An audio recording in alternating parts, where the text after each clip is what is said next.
नमस्कार साथियों, मैं पवन शर्मा आपका समस्या मुक्त भारत संगठन में आपका स्वागत करते हैं और अभिनंदन करते हैं। देखो साथियों, संविधान में एक बेसिक टॉपिक है मूल अधिकार, जहां पर से चाहे वो कांस्टेबल का एग्जाम हो, चाहे शिक्षक का एग्जाम हो, चाहे आरएएस हो, वहां से संभावना रहती है, वहां से अधिकांश सवाल पूछे जाते हैं। तो हम बात करते हैं मूल अधिकार। तो मूल अधिकार क्या होते हैं? तो मूल अधिकार वो होते हैं व्यक्तियों की ऐसी मांगे जिन्हें समाज स्वीकार करता है और राज्य मान्यता देता है, उन्हें मूल अधिकार कहते हैं। क्या कहते हैं? मूल अधिकार कहते हैं। और दूसरी परिभाषा के रूप में देखें, यानी जो वो अधिकार जिनसे व्यक्तियों का सर्वांगीण विकास के लिए अति आवश्यक हो, ऐसे अधिकार जो व्यक्तियों के या व्यक्ति के लिए सर्वांगीण विकास के लिए आवश्यक हो, उन्हें क्या कहते हैं साहब? मौलिक अधिकार कहते हैं। हम बात करते हैं संविधान में मौलिक अधिकारों का उल्लेख कहाँ किया गया है। तो देखो, संविधान में अगर मौलिक अधिकारों की बात करें तो हमारे संविधान का एक भाग है 3। क्या है?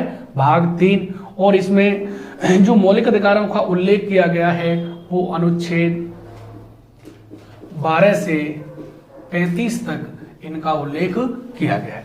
तो मौलिक अधिकारों का उल्लेख संविधान में भाग 3 में अनुच्छेद 12 से 35 में इनका उल्लेख किया गया है। अगर बात करते हैं मौलिक अधिकार, क्या साहब? मौलिक अधिकार हमने कहां से लिए, यानी इनका स्रोत क्या है? तो देखो, हम बात करें मौलिक अधिकार हमने अमेरिकी संविधान से लिए। कहां से लिए हैं? अमेरिकी संविधान से इनको हमने ग्रहण किया है। तो हमने मौलिक अधिकार कहां से लिए? अमेरिकी संविधान से ग्रहण किए। अगर बात करें मौलिक अधिकारों की प्रकृति, देखो हर चीज की क्या होती है? प्रकृति होती है, स्वभाव होता है। तो मौलिक अधिकार की प्रकृति क्या है? अगर हम प्रकृति के बारे में बात करें दोस्तों, तो मौलिक अधिकार की प्रकृति दोनों प्रकार की है, एक तो नकारात्मक है और एक सकारात्मक। अगर देखें नकारात्मक और सकारात्मक कैसे है, तो देखो व्यक्तियों दोस्तों, राज्य के लिए, किसके लिए? राज्य के लिए मौलिक अधिकारों की जो प्रकृति है, राज्य के लिए मौलिक अधिकारों की प्रकृति है वो नकारात्मक है। कैसी है? नकारात्मक है, नेगेटिव है। और व्यक्तियों के लिए या व्यक्ति के लिए इनकी जो प्रकृति है वो सकारात्मक है। कैसी है? सकारात्मक। अब देखो, ये नकारात्मक कैसे है, सकारात्मक कैसे है, इस बारे में थोड़ी सी हम चर्चा करते हैं। राज्य के लिए मौलिक अधिकारों की जो प्रकृति है, अभी हम देखो, आप कुछ सोच रहे होंगे कि राज्य क्या है, तो कई मेरे दोस्त अनुमान लगा रहे होंगे कि राज्य का मतलब राजस्थान राज्य, यूपी राज्य, एमपी राज्य। नहीं, अभी हम आगे थोड़ी सी आगे चल के अनुच्छेद 12 में इसकी चर्चा करेंगे कि भाई राज्य क्या होता है, भाई राज्य का मतलब क्या है। तो राज्य के लिए इनकी जो प्रकृति है वो नकारात्मक है। क्यों है? कि राज्य को कुछ करने से रोकते हैं, राज्य को कुछ करने से रोकते हैं, राज्य की शक्तियों को सीमित करते हैं, सरकार की शक्तियों को सीमित करते हैं। जैसे अनुच्छेद 15 कहता है कि राज्य धर्म, मूल वंश, जाति, लिंग, जन्म स्थान के आधार पर भेदभाव नहीं करेगा, यानी राज्य ऐसा नहीं करता। राज्य को कार्य करने से रोका गया है, व्यक्ति की स्वतंत्रता को वो कम नहीं कर सकता, छीन नहीं सकता। तो राज्य को तो कुछ करने से रोकता है, उसकी शक्तियों को सीमित करता है। इसलिए राज्य के लिए इनकी प्रकृति कैसी हुई? नकारात्मक हुई, नेगेटिव हुई। व्यक्तियों के लिए, क्योंकि व्यक्तियों के लिए तो अधिकार दिए गए, जैसे उनको बोलने की स्वतंत्रता है, संगठन बनाने की स्वतंत्रता है, धार्मिक स्वतंत्रता है। तो व्यक्तियों के संदर्भ में तो इनकी प्रकृति कैसी हुई? सकारात्मक हुई। और राज्य के संदर्भ में इनकी प्रकृति नकारात्मक हुई। अगर बात करें हम एक विशेष रूप में कि जो मौलिक अधिकार है, इसे या जो भाग 3 है, भाग 3 को किसको? भाग 3 को संविधान का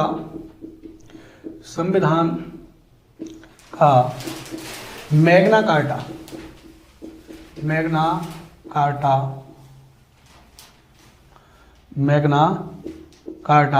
कहते हैं।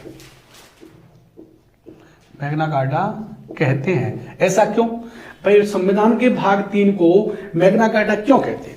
देखो, ये अगर हम बात करें, जैसे कोई आरएएस वगैरह प्री कोई एग्जाम है, या आजकल तो सारे एग्जाम में पूछ सकते हैं, तो यहां से कथन और कारण का बड़ा अच्छा सवाल बनेगा। कैसे? कि क्वेश्चन आएगा कथन में कि भाग 3 को संविधान का मैग्ना कार्टा कहते हैं। ये तो क्या हो गया? कथन हो गया।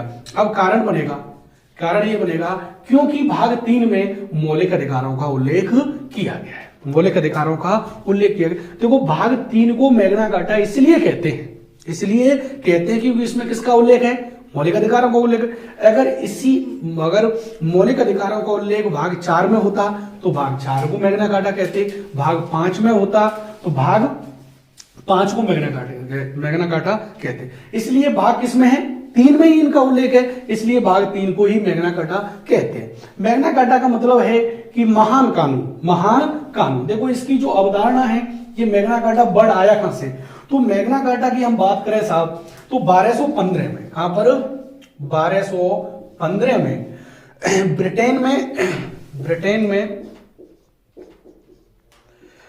वहां का राजा था जॉन। कौन था, ब्रिटेन में वहां का राजा कौन था, जॉन। उसने अपनी जनता के लिए जो अधिकार प्रदान किए, जो स्वतंत्रता प्रदान की, उसे ही क्या कहा गया, मैग्ना कार्टा कहा गया। तो हमारे संविधान के भाग 3 में इनका उल्लेख है, इसलिए भाग 3 को ही क्या कहते हैं, मैग्ना कार्टा कहते हैं। मैंने बताया कि अगर ये भाग 4 में होता तो 4 को मैग्ना कार्टा कहते, 5 में होता तो 5 को कहते। यानी कथन कारण का भी मैंने सवाल बताया कि जैसे कथन कारण का सवाल बनता है, कथन आता है एक कि भारतीय संविधान के भाग 3 को क्या कहते हैं, मैग्ना कार्टा कहते हैं। क्या कहते हैं साहब, मैग्ना कार्टा कहते हैं। कारण आएगा क्योंकि भाग 3 में मौलिक अधिकारों का उल्लेख है, इसीलिए कथन भी सही है, क्योंकि भाग 3 को क्या कहते हैं, मैग्ना कार्टा कहते हैं। कारण क्यों, क्योंकि इसमें मौलिक अधिकारों का उल्लेख किया गया है। ये हुई साहब मैग्ना कार्टा। भाग 3 को क्या कहते हैं, मैग्ना कार्टा कहते हैं। अब थोड़ा सा हम इनकी अगर प्रकृति की बात करें तो थोड़ी सी हम इनकी प्रकृति देखते हैं। इनकी प्रकृति क्या है, इनका स्वभाव कैसा है। तो देखो प्रकृति के रूप में कुछ विशेषता भी देखनी पड़ेंगी, तो हम इनकी कुछ विशेष बात करते हैं। यानी जो मौलिक अधिकार है, क्या है साहब, जो एफआर है आपके फंडामेंटल राइट्स हैं, वो वाद योग्य है। कैसे हैं, वाद योग्य है, वाद योग्य है, या इन्हें कहेंगे न्यायालय में प्रवर्तनीय है। क्या है, न्यायालय में प्रवर्तनीय है। कैसे है, प्रवर्तनीय है।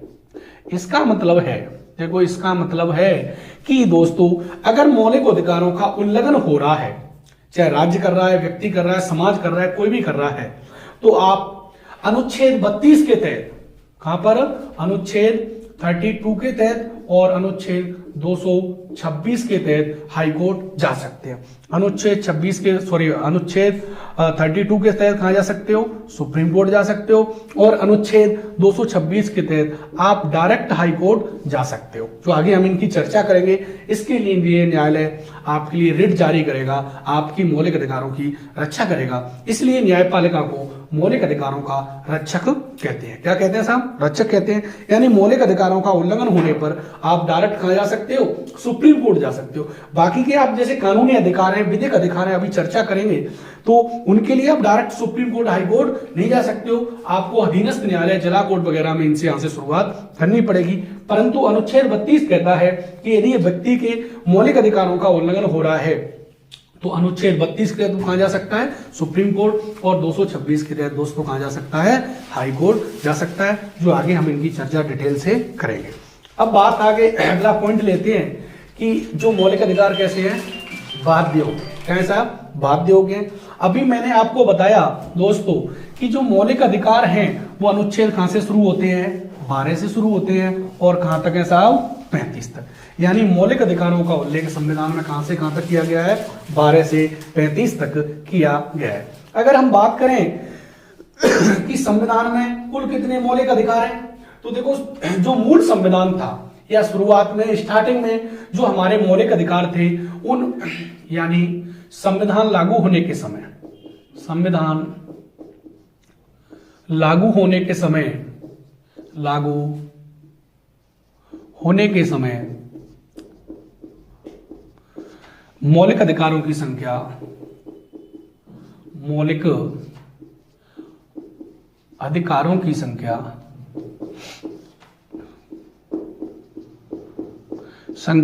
7 थी। कितने थे, 7 थे।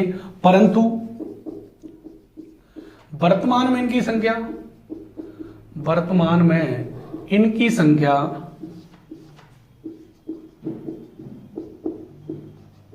6। कितनी है साहब, 6। यानी वर्तमान में अगर हम बात करें, संविधान में आपके लिए कितने मौलिक अधिकारों का उल्लेख है, 6।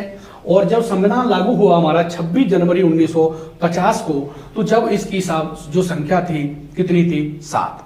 तो अब एक कहां गया? तो हमारा एक संपत्ति का अधिकार था। क्या था? संपत्ति के अधिकार को, किसको? संपत्ति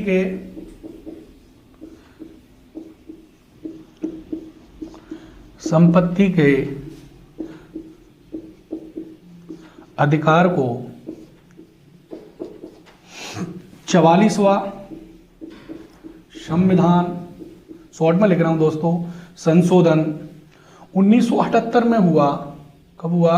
1978 में इसे FR यानी फंडामेंटल राइट या मौलिक अधिकार से हटाकर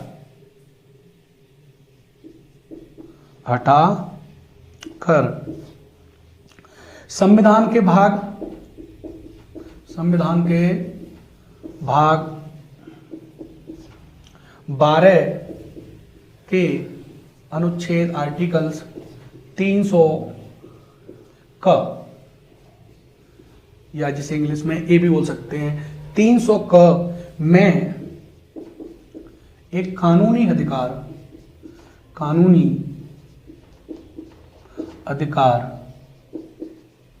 बना दिया गया है। तो देखो दोस्तों, जो संपत्ति का अधिकार था, तो वो शुरुआत में क्या था? एक मौलिक अधिकार था, फंडामेंटल राइट्स था। परंतु वर्तमान में ये क्या है?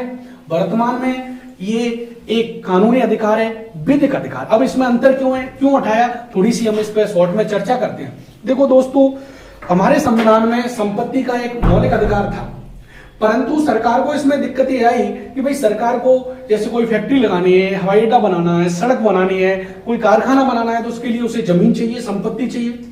तो इसके लिए लोगों को क्या था? संपत्ति का अधिकार। तो सरकार को संपत्ति चाहिए, तो सरकार को संपत्ति चाहिए, सरकार संपत्ति लोगों से लेना चाहिए। तो जो सरकार से संपत्ति लोगों से संपत्ति ले रही, तो लोग कोर्ट गए और कोर्ट से कहा ये हमारा मौलिक अधिकार है, सरकार हमसे हमारी प्रॉपर्टी, जमीन, संपत्ति नहीं ले सकती। तो सरकार ने इसके लिए पहला संविधान संशोधन किया और 9वीं अनुसूची जोड़ी 1951 में ही। फिर इसके बाद सरकार ने 44वें संविधान संशोधन के द्वारा ही इसे सरकार ने सोचा कि क्यों ना इसे मौलिक अधिकार से एक क्या बना दिया जाए? विधिक अधिकार या कानूनी अधिकार बना दिया जाए। साहब, इसको ऐसा क्यों किया? क्योंकि अगर मौलिक अधिकार है तो आप सुप्रीम कोर्ट और हाई कोर्ट डायरेक्ट जा सकते हो, बाकी विधिक अधिकार के लिए डायरेक्ट आप सुप्रीम कोर्ट और हाई कोर्ट नहीं जा सकते हो। इसलिए वर्तमान में मौलिक अधिकारों की संख्या कितनी है साहब? 6। कितनी है? 6। अब इनकी एक एक से चर्चा करते हैं। वर्तमान में जो मौलिक अधिकार हैं उनकी संख्या कितनी है? 6। और उन 6 का उल्लेख करते हैं। एक बार देखते हैं क्या करते हैं साहब, एक बार उनको कौन कौन से हैं, कहां पर इनका उल्लेख है, कौन कौन से आर्टिकल में, तो उनकी हम क्या करते हैं? चर्चा करते हैं। मौलिक अधिकार देखिए दोस्तों, थोड़ा गला तो बैठा हुआ है। मौलिक अधिकार, तो हम सबसे बात करें पहले, सबसे पहले जो नंबर 1 पर मौलिक अधिकार है उसका नाम है समता का अधिकार। समता का अधिकार ये हमारा अनुच्छेद कहां से कहां तक है? तो इसका उल्लेख है साहब 14 से लेकर के 18 तक। कहां तक है? 14 से लेकर के 18 तक इसका उल्लेख किया गया है। तो पहला जो मौलिक अधिकार है समता का अधिकार, उसका उल्लेख कहां से कहां तक है? तो 14 से 18 तक। अगर हम दूसरे की बात करें, किसकी बात करें? दूसरा मौलिक अधिकार है हमारा समता का अधिकार, राइट टू इक्वलिटी। समता का अधिकार, जो दूसरा मौलिक अधिकार है उसका नाम है साहब स्वतंत्रता का अधिकार। इसका स्वतंत्रता का, राइट टू फ्रीडम, स्वतंत्रता का अधिकार, स्वतंत्रता का अधिकार। अगर इसकी चर्चा करें, इसका अनुच्छेद कहां से कहां तक है उल्लेख है? तो हमारे संविधान में इसका उल्लेख है 19 से 22 तक। कहां तक है? 19 से 22 तक इसका उल्लेख किया गया है। तीसरा अगर आप बात करें मौलिक अधिकार की, तो शोषण के विरुद्ध अधिकार। किसके? शोषण के विरुद्ध अधिकार, विरुद्ध अधिकार। और अगर इसकी अनुच्छेद की बात करें मेरे दोस्तों, तो उसका उल्लेख है 23 व 24 में। इसका उल्लेख कहां से कहां तक है? 23 और 24 में। अगर हम चौथे मौलिक अधिकार की बात करें मेरे दोस्तों, तो उसका है धार्मिक स्वतंत्रता का अधिकार। धार्मिक स्वतंत्रता का, रिलीजन फ्रीडम, स्वतंत्रता का अधिकार। और इसका अगर अनुच्छेद की बात करें तो इसका उल्लेख है साहब, इसका उल्लेख है 25 से 28 तक। कहां तक? 25 से 28 तक। अगर हम आगे की चर्चा करें, आगे की 5वां मौलिक अधिकार, तो इसका नाम है शिक्षा एवं संस्कृति का अधिकार। संस्कृति एवं शिक्षा का अधिकार। संस्कृति एवं शिक्षा का अधिकार। और इसका जो अनुच्छेद है वो साहब 29, 30 व 30 तक। अगला हम बात करें दोस्तों, तो अगला जो मौलिक अधिकार है हमारा, जो लास्ट में छठा, संवैधानिक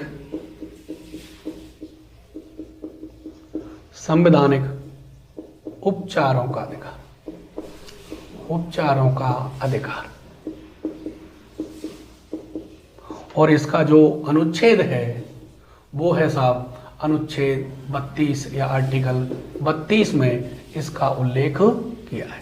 अब देखो दोस्तों, हमने बताया कि आपके वर्तमान में कितने मौलिक अधिकार हैं साहब? 6। पहला है समता का अधिकार। अगर इसका उल्लेख कहां से कहां तक है तो 14 से 18। अब कई बार यूपीएससी में एक सवाल पूछा कि समता के अधिकार का उल्लेख कुल कितने अनुच्छेद हो, तो लड़के लगाते हैं 14 से 18 यानी 4। नहीं, ये 5 में है। कितने में? 5 में है। 14 से 18 तक अगर हम काउंट करेंगे तो टोटल कितने अनुच्छेद हो रहे हैं? 5 अनुच्छेद हुए। ऐसे ही स्वतंत्रता, दूसरा कौन सा है? स्वतंत्रता का अधिकार, जो अनुच्छेद 19 से 22 तक है। तीसरा है शोषण के विरुद्ध अधिकार, 23 और 24 में। और अगला है चौथा, 1 2 3 4 5 6, हाँ सही है, शोषण के विरुद्ध अधिकार। मैंने सोच रहा कि नंबर गलत डल गया। शोषण के विरुद्ध अधिकार 23 और 24 में।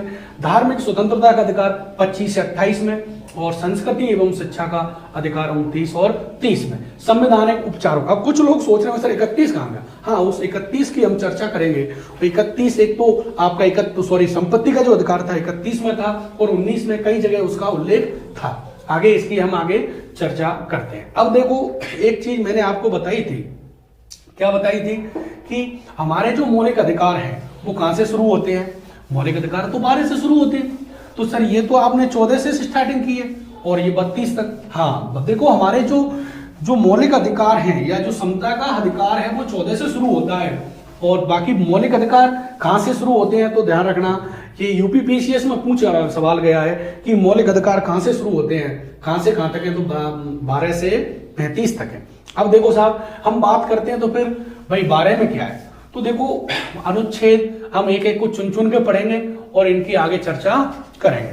तो जैसे हम बात करें कि अनुच्छेद 12 में क्या है? अनुच्छेद 12 में किसका उल्लेख है सर? तो हाँ, ये मौलिक अधिकार में ही आता है और इसमें है राज्य को परिभाषित किया गया। क्या है साहब? इसमें राज्य की परिभाषा है। क्या है? परिभाषा है। देखिए दोस्तों, इसमें किसकी परिभाषा है? राज्य की परिभाषा है। हम इसकी बात करें, राज्य की क्या परिभाषा है? तो देखो, राज्य का मतलब यूपीएमपी नहीं है, या तुम ऐसे यूपी एक राज्य है, राजस्थान एक राज्य ना। इसमें राज्य का मतलब है साहब, इसमें अनुच्छेद 12 में कहा गया। जैसे हम ये क्यों पढ़ रहे हैं राज्य की परिभाषा? तो हम जैसे बार बार जब भी मूल अधिकार पढ़ेंगे तो एक बार बार वर्ड आएगा, राज्य ये नहीं करेगा। जैसे अनुच्छेद 15 ही ले लेते हैं, उसमें लिख रहा है राज्य धर्म मूल वंश जाति लिंग आके जन्म स्थान के आधार पर भेदभाव नहीं करेगा। राज्य नौकरियों में समानता की बात करेगा। राज्य उपाधियों का अंत करेगा। राज्य स्वतंत्रता को नहीं छीनेगा। तो ये राज्य वर्ड आएगा। तो ये राज्य क्या होता है, हमें सबसे पहले इसको देखना चाहिए। देखो दोस्तों, राज्य का मतलब है हमारी संसद। क्या है साहब? संसद, या जिसे संघ सरकार, और जिसके 2 सदन लोकसभा और राज्यसभा भी होते हैं। तो हमारी संसद भी किस में आती है? राज्य की परिभाषा में आती है। अगर हम बात करें दोस्तों राज्य के विधानमंडल, क्या राज्य के विधानमंडल, राज्य विधानमंडल, राज्य विधानमंडल, ये भी किसकी परिभाषा में आता है? राज्य की परिभाषा में आता है। स्थानीय सरकारें, क्या? स्थानीय सरकारें, सरकारें, ये भी किसकी परिभाषा? राज्य की परिभाषा में आती है। तो वो ये राज्य का इसमें बहुत सीमित अर्थ नहीं है, राज्य का मतलब यहां बहुत बड़ा व्यापक है। राज्य के अंतर्गत वो सारी संस्थाएं आती हैं, जैसे संसद हुई, विधानमंडल हुई, या अपनी स्थानीय सरकारें, पंचायत समिति, ग्राम पंचायत वगैरह, ये सब राज्य की सरकार में, राज्य की परिभाषा में आती है।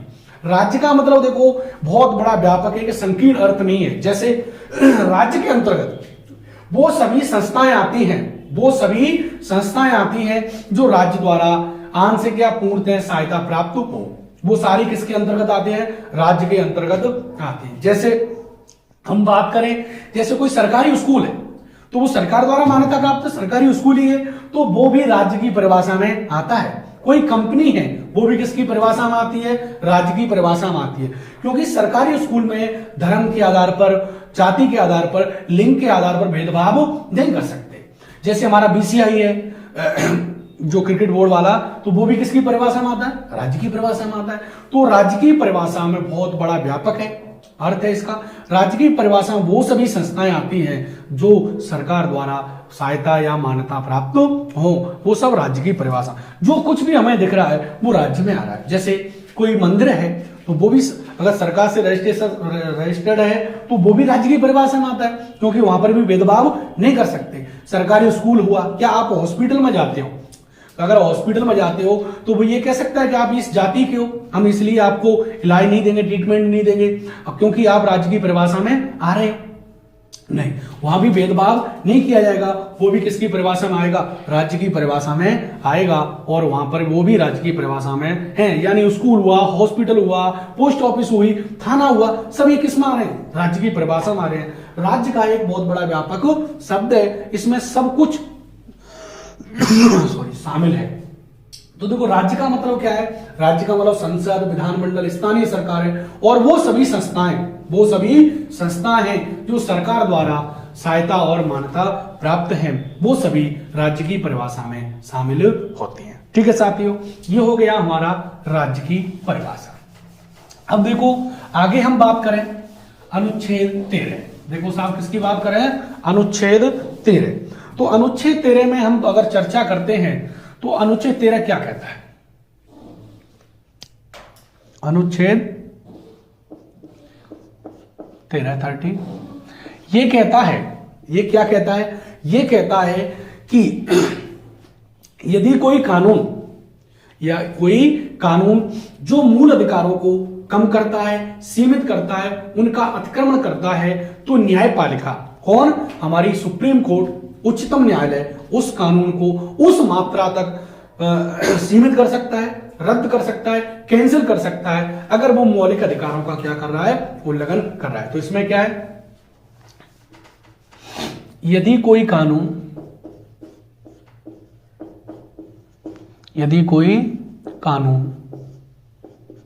FR में शॉर्ट में लिख देता हूं, फंडामेंटल राइट्स। यदि कोई कानून FR का उल्लंघन करता है,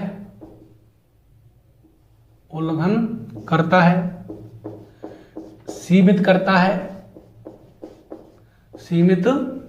करता है या उनका अतिक्रमण करता है, अतिक्रमण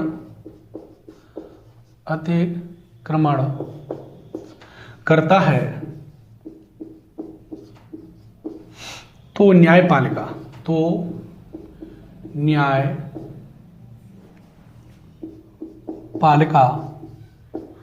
उस कानून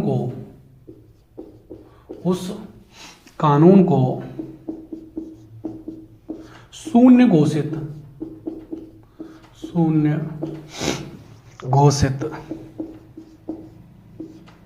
कर सकती है। उस कानून को सीमित कर सकती है, यानी उसे रद्द कर सकती है, उसे अवैध घोषित कर सकती है। यानी इसमें न्यायपालिका को बहुत बड़ी शक्ति दी गई है। क्या शक्ति दी गई है? यानी ये कह रहा है यदि कोई कानून चाहे संसद का हो, विधानमंडल का हो या राज्य भी कह सकते हैं सबको, यदि कोई कानून एफआर का मूल अधिकार का उल्लंघन करता है, क्या करता है, उल्लंघन करता है, तो न्यायपालिका सुप्रीम कोर्ट उसे क्या कर सकता है साहब, रद्द कर सकता है, शून्य घोषित कर सकता है, अवैध घोषित कर सकता है। उस मात्रा हो सकता है वो पूरे को ही कर दे, या कुछ कोई कानून है कुछ का उस कानून का थोड़ा सा हिस्सा टच कर रहा हो, जो संविधान के मूल अधिकारों का क्या कर रहा हो, अतिक्रमण कर रहा हो, उल्लंघन कर रहा हो, तो उसे न्यायपालिका क्या कर सकती है, रद्द कर सकती है। इसे ही क्या कहते हैं, इसे ही न्यायिक पुनरावलोकन कहते हैं। पुनरावलोकन कहते हैं, इसे क्या कहते हैं, न्यायिक पुनरावलोकन कहते हैं। यानी ये न्यायपालिका की न्यायिक पुनरावलोकन कह दो, या इसे ही क्या कह दो, समीक्षा करने की शक्ति कहते हैं। क्या कहते हैं, समीक्षा करने की शक्ति भी कहते हैं। क्या कहते हैं साहब, समीक्षा करने की शक्ति कहते हैं। 16 गला बैठा हुआ है मेरा सर, शक्ति कहते हैं। ठीक है सर। अब अगर हम बात करें, देखो इसमें भी कई सब आर्टिकल है 13 में। तो देखो एक तो आपने सुना होगा न्यायिक पुनरावलोकन, एक सुना होगा न्यायिक पुनः विचार। क्या कहते हैं, न्यायिक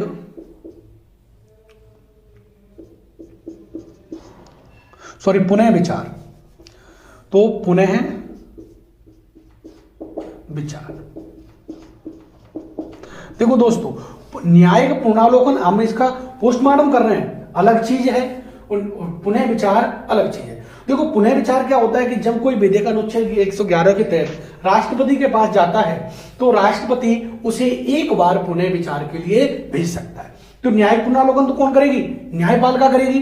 वो ये देखेगी कि यदि कोई कानून संसद ने या विधानमंडल ने बनाया है और वो कानून संविधान के मौलिक अधिकारों का क्या कर रहा है, उल्लंघन कर रहा है, अतिक्रमण कर रहा है, तो उस कानून को न्यायपालिका क्या कर देगी, रद्द कर देगी, कैंसिल कर देगी, शून्य घोषित कर देगी। जैसे हम बात करें 99वां संविधान संशोधन जो 2015 में हुआ था, उसे 16 अक्टूबर 2015 को न्यायपालिका ने 99वें संविधान संशोधन को पूरी तरह रद्द कर दिया, अवैध कर दिया, क्योंकि ये संविधान का अतिक्रमण करता है। इस 99वें संविधान संशोधन के द्वारा संसद ने एक न्यायिक नियुक्ति आयोग बनाया था, कॉलेजियम प्रणाली को समाप्त करके।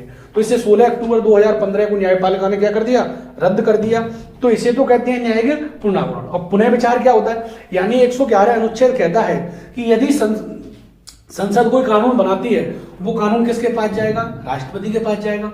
तो राष्ट्रपति उस कानून को संसद को एक बार पुनः विचार करने के लिए भेज सकता है, परंतु वो कानून पुनः कहां जाएगा, राष्ट्रपति के। तो फिर राष्ट्रपति को साइन करने के लिए बाध्य होंगे, साइन करना पड़ेगा। परंतु ये पुनः विचार का फायदा क्या है, देखो दोस्तों पुनः विचार का बहुत कुछ फायदा है। यदि राष्ट्रपति एक बार उसे पुनः विचार के लिए भेजेगा, तो पुनः विचार के लिए भेजेगा तो ये बात मीडिया में आएगी, अखबारों में आएगी, जनता को खबर लगेगी कि भाई राष्ट्रपति ने अगर वापिस भेजा है तो कोई तो गड़बड़ है, भाई कोई तो कमी है, ऐसा कोई कानून लाना चाहती है सरकार जो संविधान के अनुसार नहीं है। तो वो फिर जनता उसे सरकार पर क्या बनाएगी, दबाव बनाएगी, विपक्ष उसके खिलाफ बोलेगा। और इसलिए ये पुनः विचार में बहुत कुछ दम भी है। कुछ लोग कहते हैं सर पुनः विचार के बाद दोबारा जाएगा तो फिर उसे साइन करने होंगे। हाँ बिल्कुल सही है, साइन करने होंगे, परंतु टाइम तो मिल जाएगा, उसे दोबारा से पारित करके भेजना पड़ेगा। जब तक जनता जागरूक हो जाएगी, मीडिया में आएगा, तो ये होता है पुनः विचार। बाकी न्यायिक पुनरावलोकन और भी अनुच्छेद 137 देखेंगे, आगे अभी चर्चा करेंगे जब राष्ट्रपति की शक्तियां पढ़ेंगे तब थोड़ा सा। ओके, अब हम बात करते हैं कि इसके अनुच्छेद 13 में इसके कई सही सब आर्टिकल भी हैं, उनकी एक बार चर्चा करते हैं। तो देखो 13 क्या कहता है, अनुच्छेद 1 है 13(1). ये कहता है कि संविधान से पूर्व की विधियां, संविधान हमारा लागू हुआ 26 जनवरी 1950 को। कब लागू हुआ, 26 जनवरी 1950 को। परंतु उससे पहले बहुत सारी ब्रिटिश काल की कानून बनते आ रहे थे, चले आ रहे थे। अगर संविधान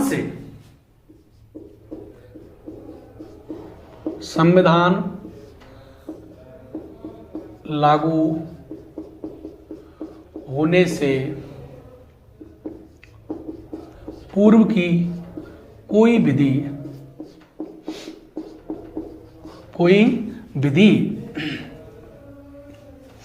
मूल अधिकारों का FR का अतिक्रमण करती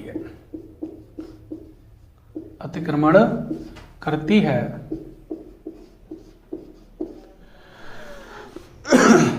तो न्यायालय उसे शून्य घोषित कर सकता है, शून्य घोषित कर सकता है। ये है अनुच्छेद 13 यानी यदि संविधान जैसे आरपीसी, सीपीसी, ये बहुत सारी विधियां हैं, आज भी पहले से चली हैं ब्रिटिश कालीन। यदि ये संविधान का क्या करती हैं, सॉरी मूल अधिकारों का या संविधान का अतिक्रमण करती हैं, तो वो भी क्या होंगी, शून्य होंगी, अवैध होंगी, अगर वो संविधान का क्या करती हैं, अतिक्रमण करती हैं। ठीक है साहब, ये हुआ 13(1). अब बात करते हैं हम एक इसी का अनुच्छेद है 13(2). ये कहता है, ये क्या कहता है कि यदि संसद कोई कानून बनाती है लागू होने के बाद, कौन सा, संसद, अनुच्छेद, संसद कोई कानून बनाती है, कानून या इसे हम विधि बनाती है, और वह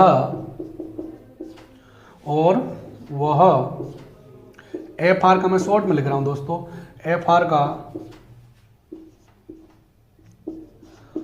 अतिक्रमण करती है, तो न्यायालय इसे अवैध या शून्य घोषित कर सकता है। देखो दोस्तों, यदि हमारा संविधान लागू होने के बाद की चर्चा करते हैं, संविधान लागू होने के बाद यदि संसद कोई कानून बनाती है या राज्य कानून बनाता है, मैं राज्य का परिभाषा पहले बता चुका हूं आपको, अगर वो कानून बनाता है और वो कानून मूल अधिकारों को क्या करता है, अतिक्रमण करता है, तो न्यायपालिका उस कानून को पूरी तरह रद्द कर सकती है, या उसका जो हिस्सा है, जैसे कोई कानून है, लॉ है, अधिनियम है, तो जरूरी नहीं कि वो पूरा ही मौलिक अधिकारों का अतिक्रमण कर रहा हो, तो हो सकता है कि वो पूरा कर रहा हो या उसका कुछ हिस्सा कर रहा हो, तो जो हिस्सा उसको टच कर रहा है, अतिक्रमण कर रहा है, उसको वो अवैध घोषित कर सकती है। ये है साहब आपका 13(2). अब अगर हम आगे चर्चा करें, एक 13(3) भी है, क्या है, 13(3).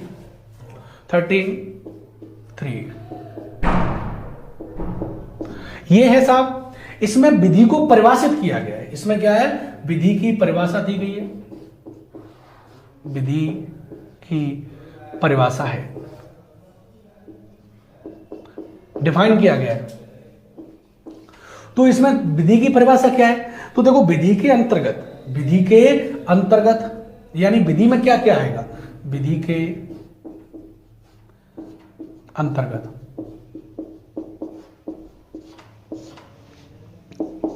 अध्यादेश, नियम, उपनियम, आदेश, नोटिफिकेशन वगैरह, ये सारे विधि के अंतर्गत आते हैं। राष्ट्रपति या राज्यपाल ने कोई आदेश दिया है या सरकार ने कोई नियम उपनियम बनाया है, तो वो सारे किसके अंतर्गत आएंगे, विधि के अंतर्गत आते हैं, और ये सारे विधि के अंतर्गत आते हैं। फिर देखो दोस्तों, सरकार ने क्या भाई, अगर संसद कोई कानून बनाती है, संसद क्या बनाती है, संविधान में संशोधन करती है, तो वो कानून नहीं माना जाएगा। ठीक है, तो सरकार ने बाद में, हमारी संसद ने एक अनुच्छेद जोड़ा, कौन सा जोड़ा था, 13(4). इसने कहा कि संविधान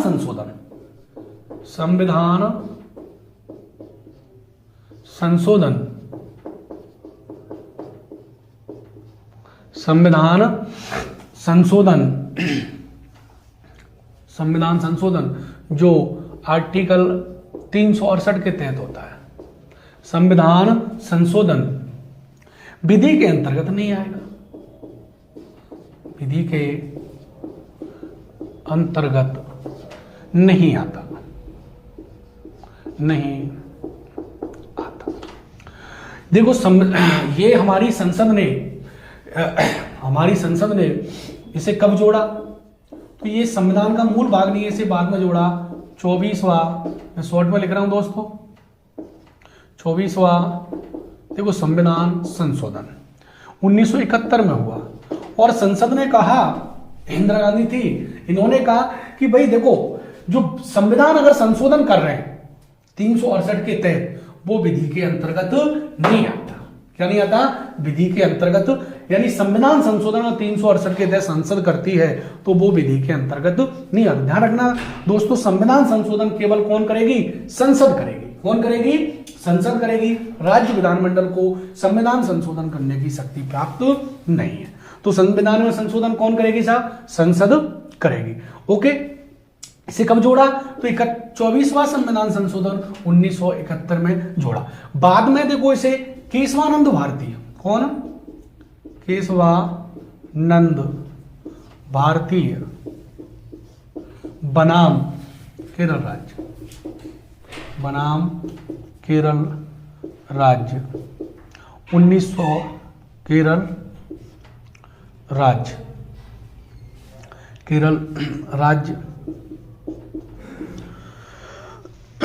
1973 में चुनौती दी गई।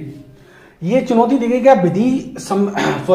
संविधान संशोधन विधि के अंतर्गत नहीं आता। सुप्रीम कोर्ट ने कहा ठीक है विधि के अंतर्गत नहीं आता, परंतु एक नई अवधारणा दी सुप्रीम कोर्ट ने।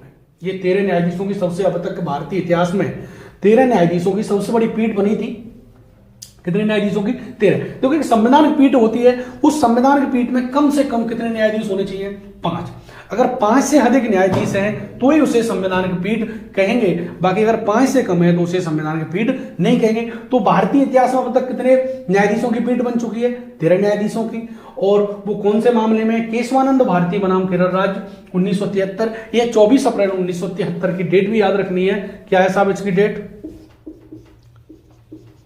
24 अप्रैल 1973। 24 अप्रैल 1973 की इसकी डेट है। इस डेट को ये डिसीजन आया था और इसमें कहा कि भाई ठीक है विधि संविधान संशोधन नहीं आता, परंतु इसमें एक नई अवधारणा दी। क्या अवधारणा दी? न्यायालय ने एक नई अवधारणा दी। क्या अवधारणा दी? इसी मामले में अवधारणा दी कि संविधान का जो मूल ढांचा है, क्या है साहब? संविधान का बेसिक स्ट्रक्चर है, इसमें संशोधन इसमें राज्य या संसद संशोधन नहीं कर सकती। क्या कहा? कि जो संविधान का मूल ढांचा है उसमें आप संशोधन नहीं कर सकते। तो सरकार ने पूछा भाई संविधान का मूल ढांचा क्या है? सरकार न्यायपालिका ने कहा कि इसका निर्धारण हम बाद दर करेंगे। यानी जैसे जैसे हमारे पास मामले आते जाएंगे वैसे वैसे हम संविधान के मूल ढांचे को बताते जाएंगे। तो संविधान के मूल ढांचा क्या है, इसका निर्धारण न्यायपालिका करेगी। कौन करेगी? सुप्रीम कोर्ट करेगी कि भाई संविधान का मूल ढांचा क्या है। तो ध्यान रखना वर्तमान में संसद संविधान में कहीं भी संशोधन कर सकती है, परंतु मूल ढांचे में संशोधन नहीं कर सकती। अगर हम एक तरीके से देखें कि क्या संशोधन करने की शक्ति को सीमित किया है? हाँ, देखा जाए तो सीमित किया है, क्योंकि सुप्रीम कोर्ट ने जो मूल ढांचा बता दिया, संविधान का बेसिक स्ट्रक्चर, यानी जिस पर संविधान टिका है।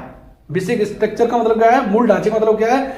कि जिस पर संविधान टिका हुआ है उसमें संशोधन नहीं कर सकती। जैसे लोकतंत्र है, गणतंत्र है, यानी हमारे यहाँ क्या है? लोकतंत्र है। ऐसा नहीं कर सकती कि लोकतंत्र को समाप्त करके राजतंत्र कर दे। क्या कर दे?